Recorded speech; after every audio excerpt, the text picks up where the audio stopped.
Utiliser, c'est Luc 9, 57 à 62. Luc 9, 57 à 62. Pendant qu'ils étaient en chemin, un homme lui dit « Seigneur, je te suivrai partout où tu iras. » Jésus lui répondit « Les renards ont des tanières et les oiseaux du ciel ont des nids, mais le Fils de l'homme n'a pas où reposer sa tête. » Il dit à un autre « Suis-moi » et il répondit « Seigneur, permets-moi d'abord d'ensevelir mon père. » Mais Jésus lui dit « Laisse les morts ensevelir leurs morts, et toi, va annoncer le royaume de Dieu. » Un autre dit « Je te suivrai, Seigneur, mais permets-moi d'aller d'abord prendre congé de ceux de ma maison. » Jésus lui répondit « Quiconque met la main à la charrue et regarde en arrière n'est pas propre au royaume de Dieu. » Prions. Seigneur, bénis ta parole. Et Seigneur, ce que je pense dire, si ce n'est pas nécessaire, que je le laisse. Et d'autres choses que je dois dire, Seigneur, mets-les dans mon cœur. Et que les cœurs soient réceptifs, Seigneur, au nom de Jésus. Amen. Aujourd'hui, je voudrais partager quelques pensées sur l'appel à suivre le Seigneur, sur l'appel. Bon, je suis sûre que vous avez entendu beaucoup de choses et ce que je vais vous dire, c'est des choses très, très simples. Mais je me rappelle très souvent, mon mari et moi, quand on parlait des différentes phases de notre vie, on disait vraiment, on a eu beaucoup de joie à suivre et à servir le Seigneur. Il disait que quand il était le directeur de l'école biblique, à chaque fois qu'il y allait, il était heureux de le faire. Et c'est vrai, tout ce que nous avons fait, il y avait souvent des moments difficiles. Hein, c'était pas toujours facile. Il y avait souvent même de l'opposition. Mais avoir répondu à l'appel du Seigneur, pour nous, ça a été vraiment une bénédiction, parce que on ne l'a pas fait dans nos propres forces, mais c'était le Seigneur qui nous a aidés, qui nous a soutenus.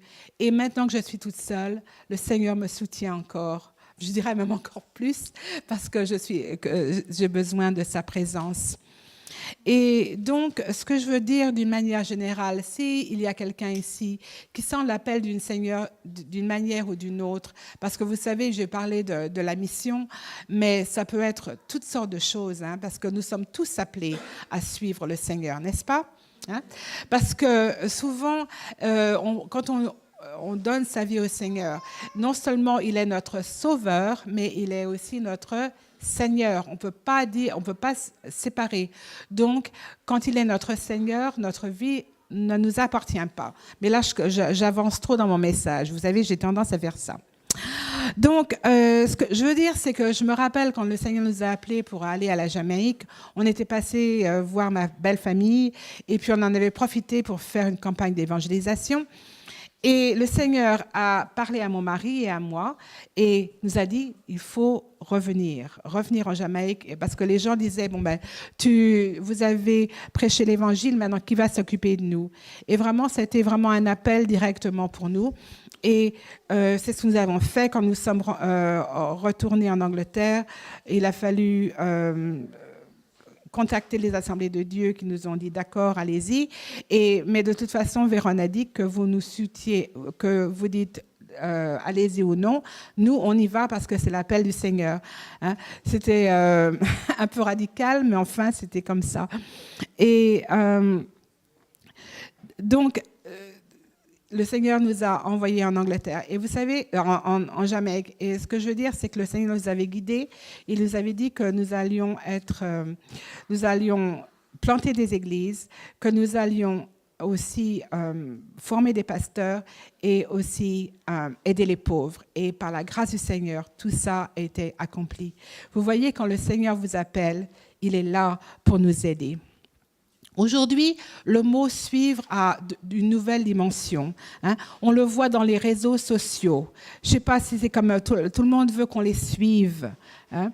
Et moi, en Jamaïque, il y a des gens qui me tweetent sur mon compte Internet. Et alors, les vedettes de dancehall jamaïcaines, vous savez, ils veulent que je les suive. Et je suis sûre que vous aussi, vous avez des gens qui veulent que vous les suiviez dans leur vie. Mais vous savez, la vie qu'on vit avec le Seigneur, c'est pas une vie virtuelle. C'est pas une vie qu'on vit à travers de la vie d'autres personnes. Parce qu'il y a des gens, c'est comme ça qu'ils vivent. Ils sont toujours sur les réseaux sociaux et c'est là où se passe leur vie. La vie qu'on a en Christ, c'est une vie entièrement différente. C'est une vie d'aventure, c'est une vie d'action. Hein? Et il y a des défis, bien sûr, mais ça répond au plan de Dieu. Suivre quelqu'un, ça veut dire prendre des directions de quelqu'un, de marcher derrière cette personne-là, hein, aller où elle va. Mais le mot grec qui est traduit par suivre, ça veut dire aussi accompagner, ça veut dire assister. Quand Jésus appelait ses disciples à le suivre, il leur disait pas seulement de marcher derrière lui, mais aussi il les invitait à s'impliquer dans le travail, à s'approcher, à s'impliquer, à être co-ouvriers avec lui. Et aussi aujourd'hui pour nous, c'est très important d'être engagés dans l'œuvre du Seigneur à part entière, pas virtuellement, pas en écoutant justement tout ce que les gens font peut-être dans différentes villes ou dans les pays du monde, mais s'offrir au Seigneur pour dire, Seigneur, quelle est ma part? Quel est ton plan pour moi? Hein? Donc, c'est très, très important. Il nous invite encore à être ses disciples à part entière. Il n'y a rien de passif quand on suit Jésus. Dans Matthieu 28, 18, Jésus avait envoyé ses disciples en mission et il le fait encore aujourd'hui. Il leur a dit, allez, faites de toutes les nations des disciples. Donc, soyons encouragés aussi à faire comme ses disciples et répondre à l'appel du Seigneur, quel qu'il soit dans notre vie. Je suis sûre que tous, il y a des choses qu'on a dans notre cœur, que le Seigneur nous a mis à cœur. Et souvent, on a laissé ça, on a dit peut-être plus tard, mais il faut être prêt. Alors, pourquoi? Regardons d'abord à certains simples aspects de l'appel. D'abord, c'est un appel qui va changer votre vie. C'est un appel qui va changer votre vie parce que c'est un appel divin. Ce n'est pas un homme, ce n'est pas même votre patron, ce n'est pas quelqu'un, même le président de la République, ce n'est pas quelqu'un d'important dans la communauté. C'est le Fils de Dieu, c'est Dieu lui-même qui nous appelle à le suivre. Donc, c'est pas une... L'important, c'est de répondre. Et c'est de répondre « Oui, Seigneur ». C'est très, très important. Que de la même manière que Ésaïe a dit « Me voici, envoie-moi ». Quand le Seigneur appelle, nous demande de faire quelque chose, qu'il met quelque chose dans notre cœur, il faut le faire. Ne traînez pas trop avec, parce qu'après, vous ne le ferez jamais. Mais quand le Seigneur vous parle, faites-le. C'est un appel urgent. Pierre et André ont laissé tout de suite leur filet et ils ont suivi. Le temps était court parce que pendant ces 3 années du ministère de Jésus, il a fallu qu'il les forme, qu'il les prépare. Pour nous, c'est la même chose. Jésus avait besoin d'hommes déterminés, d'hommes courageux, d'hommes à l'époque, mais de nos jours aussi. Le temps est court et Dieu a besoin d'hommes et de femmes qui sont courageux, qui sont prêts à tout pour suivre et faire ce qu'il y a à faire pour suivre le Seigneur. La Bible dit dans Hébreux 4, 7, « Aujourd'hui, si vous entendez sa voix, n'endurcissez pas vos cœurs. » Souvent, on pense à ça au point de vue du salut, mais aussi en tant que chrétien, quelquefois, on peut endurcir son cœur parce qu'on sait très bien ce que Dieu nous a appelés à faire, mais on n'est pas prêt à le faire. Et c'est la seule chose qui va nous rendre une vie chrétienne qui est heureuse et qui est satisfaisante, c'est quand on répond et quand on obéit à la parole de Dieu. Je me rappelle que... Attendez une seconde, que je vais trop vite là. Ah oui, d'accord. Il a besoin d'hommes courageux. Notre vie sera transformée, c'est vrai. Et c'est ce qui s'est passé avec les disciples et c'est ce qui se passera avec nous. Quand nous abandonnons notre vie au Seigneur, il n'y a pas de retour en arrière. Souvent, on change de direction, comme le Seigneur dirige, mais il faut avancer. Vous savez, on voit dans l'histoire qu'on voyait dans la Bible, que j'avais lue, quand l'homme a dit « Je te suivrai, Seigneur, mais permets-moi d'abord d'aller prendre congé à ceux de ma maison ».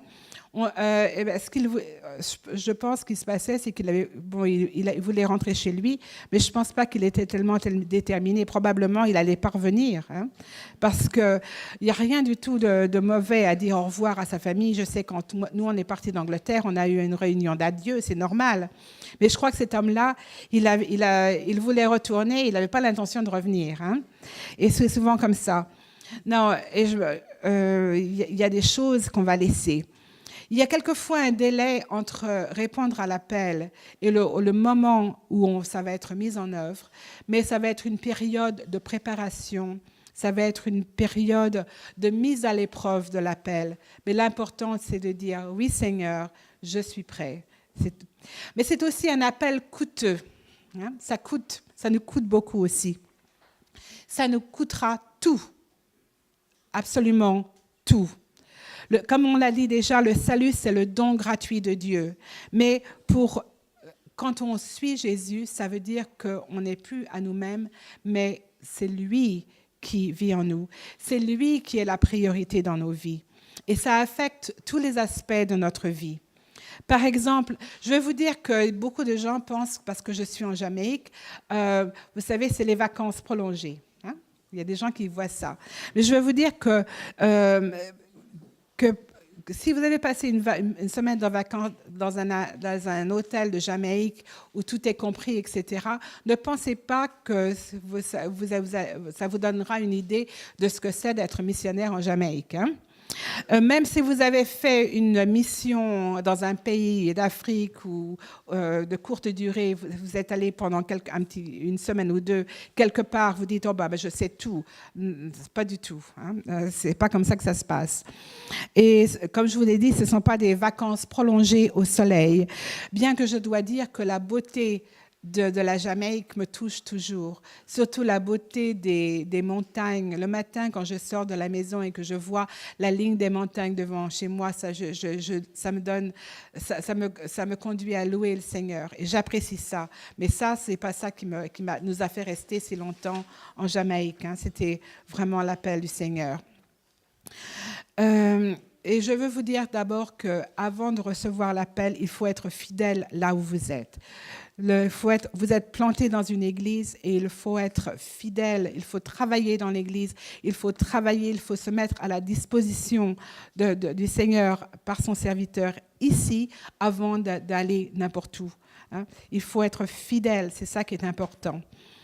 Certains pensent aussi qu'aller en mission ou répondre à l'appel du Seigneur d'une certaine manière, c'est aussi un moyen de s'échapper à la vie effrénée de la vie. Là, on se dit, la vie à Paris, c'est vraiment difficile. Si je retourne ici ou si je vais là, ça va être beaucoup plus facile. C'est pas comme ça que ça va se passer. Il y a des gens qui pensent aussi que aider les pauvres, c'est très romantique. Je vais vous dire que souvent, les gens qui sont pauvres, il y a une dame qui s'appelle Suzette. Elle est très, très pauvre, on l'aide toujours. Mais je vous assure, elle nous donne du fil à retordre. Hein. Mais c'est pas facile. Mais donc, si votre motivation, ce n'est pas de servir le Seigneur, ce n'est pas par amour pour lui et amour des âmes, alors ça va vous mener à rien, vous n'allez pas durer du tout. Mais je me rappelle, il y avait un missionnaire américain qui était venu avec sa famille. Ils avaient un conteneur qui était rempli de toutes sortes de choses, jusqu'à du papier toilette pour 2 ans. Hein. Ils avaient tout pour 2 ans dedans. Et 4 mois après être arrivés en Jamaïque, ils étaient repartis. Pourtant, la Jamaïque, comparée à d'autres pays, c'est beaucoup plus facile. Mais non, ils étaient partis parce que, je ne sais pas pourquoi, mais je veux dire que c'est pas avoir tout qui va faire la différence. OK, donc, cela nous coûtera notre indépendance et notre égocentrisme. Ça, c'est la vie de nos jours. Hein. Il faut faire ce qui nous plaît, c'est la préoccupation de soi. Mais ça, c'est pas ça qui compte. La Bible nous dit dans le premier le Corinthiens 6, 20, « Vous ne vous appartenez pas à vous-même, mais vous avez été rachetés à un grand prix. » Et Luc 9, 23 nous dit, Jésus dit là, « Si quelqu'un veut venir après moi, qu'il renonce à lui-même et qu'il se charge chaque jour de sa croix et qu'il me suive. » C'est quelque chose qu'il faut faire chaque jour. Hein. Ça nous coûtera aussi notre confort, hein, le confort matériel et le confort spirituel. Dans Luc 9, 57, 62, le coût de suivre Jésus est décrit. L'homme dit à Jésus, « Je te suivrai partout où tu iras. » Et Jésus lui a répondu, « Les renards ont des tanières et les oiseaux du ciel ont des nids, mais le Fils de l'homme n'a pas un lieu où il puisse poser sa tête. » Jésus savait qu'une fois qu'il serait sur la route avec lui, il serait vite découragé, il voudrait retrouver le confort de son lit, hein, et son confort à la maison, ça lui manquerait et il voudrait rentrer chez lui. Hein. Il y a des choses qu'il va falloir lâcher. Hein. Moi, je me rappelle quand on est retourné en Jamaïque, la politique de Michael Maitland à l'époque, c'était pas d'importation, pas d'import. Alors on allait dans les boutiques, il n'y avait rien du tout. Hein. C'était pas drôle, hein, c'était pas facile. Mais le Seigneur nous a aidés, tout ça. Notre confort, ça peut être notre style de vie, ça peut être notre argent, ça peut être notre travail, ça peut être nos passe-temps. Ça peut être notre culture, ça peut être notre famille. Hein. Et Jésus nous révèle qui nous sommes. Au jeune homme riche, il a dit, « Si tu veux être parfait, vends tout ce que tu possèdes. » Parce qu'il savait qu'il aimait l'argent, tout ça. Une des choses qu'il faut faire aussi, est-ce qu'on est prêt à accepter des cultures différentes de la nôtre ? Hein? C'est quelque chose qui est important. Et comment on se voit-on? Est-ce qu'on se voit supérieur, qu'on se voit différent?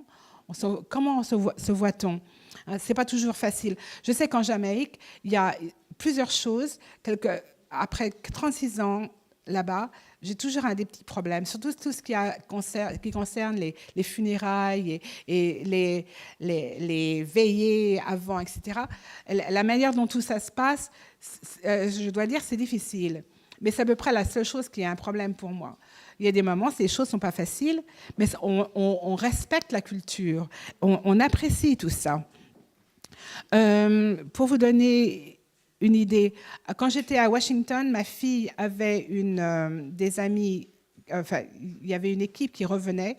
Ils venaient de passer 72 heures en tant que SDF à Washington. Vous savez, il y a beaucoup de SDF à Washington. Et eux, ils ont passé 72 heures comme ça, à mendier, à faire tout ce qu'il y avait à faire pour pouvoir s'identifier aux gens comme ça. Bien que ça leur a donné seulement 3 jours, mais c'était quand même ça. Hein. Il y a des moments, il faut aussi changer, il faut quitter sa zone de confort spirituel. Et je dois dire, c'est ce qui s'est passé avec moi. Parce que je disais toujours, je suis prof. Hein. Prof de français, comme je l'ai toujours fait, mais aussi, je suis professeur à l'école biblique, c'est moi.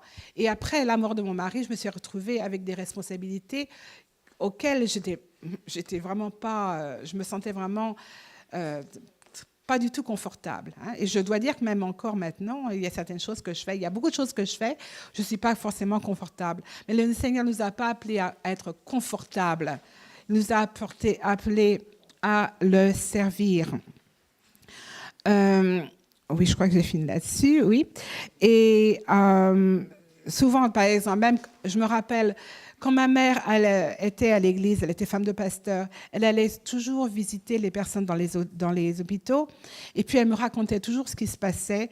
Et moi, en tant qu'enfant, j'avais une idée, j'avais presque peur de le faire. Et maintenant, il semble que le Seigneur me conduit toujours à aller m'occuper de personnes qui ont des maladies vraiment très, très sérieuses.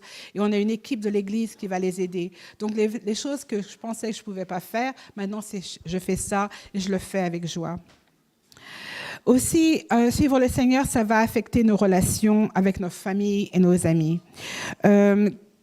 Quand Jésus a demandé à un homme de le suivre, il a répondu « Jésus, permets-moi d'abord d'aller ensevelir mon père. » Non, il n'y a pas du tout d'indication là que son père était déjà mort. Hein.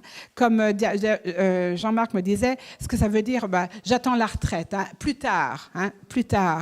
Mais ce n'est pas ça. La Bible nous dit que celui qui aime son père et sa mère plus que moi n'est pas digne de moi. Je sais qu'il y a des étudiants de l'étude biblique qui ont quitté de bons travail ou même qui sont venus à l'école biblique. Et je dois dire que quelquefois, les gens qui sont les plus difficiles à envoyer leurs enfants à l'école biblique, ce sont les pasteurs. Hein. On a eu des enfants de pasteurs qui ont... Surtout, il y avait je dois comprendre, parce qu'une fille avait déjà sa licence de chimie. Elle a décidé de venir à l'école biblique et le Seigneur l'a bénie. Donc, il y a des moments, là, notre famille ne va peut-être pas nous comprendre, mais l'important, c'est de suivre. Ce n'est pas facile de quitter sa famille. Je disais en Angleterre qu'une des choses qui m'a vraiment touchée, c'est que quand j'étais enceinte de mon premier fils, si j'avais été en France ou en Angleterre, tout le monde aurait été tellement content pour moi. On m'aurait chouchouté, on m'aurait fait « comment ça va ?» etc. Alors qu'en Jamaïque, avec ma belle famille et l'Église, « ah bon, t'es enceinte, voilà. » Alors moi, je me sentais vraiment... Mais vous savez, le Seigneur met toujours des gens après nous. Mon amie Margaret, qui a été une amie pendant toutes ces années, elle a remplacé tout. Et elle m'a fait une petite fête aussi au moment de la naissance de mon fils. Et donc, c'est vrai, il y avait des moments où c'était pas facile, mais le Seigneur était là. Vous savez, c'était pas facile pour mes parents non plus, pour ma mère, parce que c'était seulement ma mère à l'époque. Pendant 10 ans, on n'avait pas le téléphone, parce qu'il n'y avait pas le téléphone de libre dans notre région. Et les lettres, ça prenait 3 semaines. Hein. Mais ma mère a aussi répondu à l'appel dans le sens qu'elle a accepté et elle soutenait, elle faisait tout ce qu'elle pouvait pour nous aider. Elle venait chaque Noël avec des grandes valises remplies de toutes sortes de choses et elle était toujours là à prier pour nous. Donc, je veux dire que, comme je vous l'ai dit, j'arrive à mon dernier point qui est très court, c'est aussi un appel auquel est attachée une récompense. La récompense, ce n'est pas les accolades des gens. Hein? Ce n'est pas les louanges des gens. Parce que Véron, il avait un grand tiroir et à chaque fois qu'on lui donnait un award, des récompenses, vous savez, des citations, on disait « oh, il est merveilleux », etc. Il mettait toujours ça dans le tiroir, jamais sur les murs. Et ça ne sert à rien. Il allait recevoir une récompense de la Jamaïque, de la Prime Minister, et il a refusé. Il a dit, ce qui compte pour moi, c'est que quand j'aide les pauvres, quand je fais ce que j'ai à faire, c'est ça qui compte vraiment. Mais ce que je veux dire, c'est aussi que tout ce qu'on fait pour le Seigneur, c'est vraiment un culte raisonnable. Et non seulement, ce qui est important, c'est que ce qu'on fait. Et l'important aussi, c'est de savoir que notre récompense sera au ciel. La Bible nous dit que dans Luc 19, « Quiconque aura quitté à cause de mon nom ses frères et ses sœurs, ou son père ou sa mère, ou ses enfants sur la terre, ou ses maisons, recevra au centuple et héritera la vie éternelle. » Donc, vous savez, on ne peut pas perdre, on ne perd rien du tout, soit sur la terre ou soit au ciel. Et il y a un verset que j'aime beaucoup, c'est Genèse 15:1. « Abraham, ne crains point, je suis ton bouclier et ta récompense sera très grande. » La Bible anglaise dit « Je suis ta récompense ». Et moi, c'est comme ça que je préfère le voir. Dieu lui-même est notre récompense quand on suit l'appel. Donc, je veux seulement vous encourager. Je suis un petit peu désolée, j'ai été trop longue. Mais je veux vous encourager. Ce que le Seigneur a mis dans votre cœur, ce qui vous a mis à cœur, faites-le avec joie et vous aussi, vous connaîtrez la bénédiction du Seigneur. Le Seigneur vous bénisse.